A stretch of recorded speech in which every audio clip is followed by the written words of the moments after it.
It's official.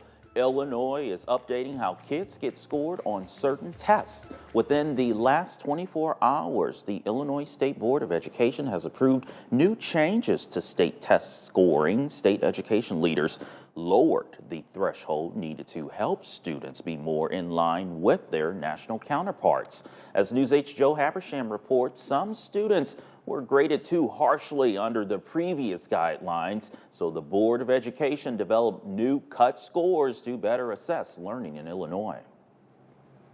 An 18-month plan by the Illinois State Board of Education cuts down on some of the toughest student performance standards across the nation. Each state is required to have its own proficiency guidelines, and many, like Illinois, don't match those encouraged by the National Assessment of Educational Progress. Illinois previously used different and inconsistent measurements on tests like the Assessment for Readiness and Science Assessment. But with the new target scores, students will either be below proficient, approaching proficient, proficient, or above. According to the state board's preliminary data, an additional 12% of students would have scored proficient or better on their English IAR. Another 10% were projected to earn higher marks on their math portion, though a drop was expected on the ISA.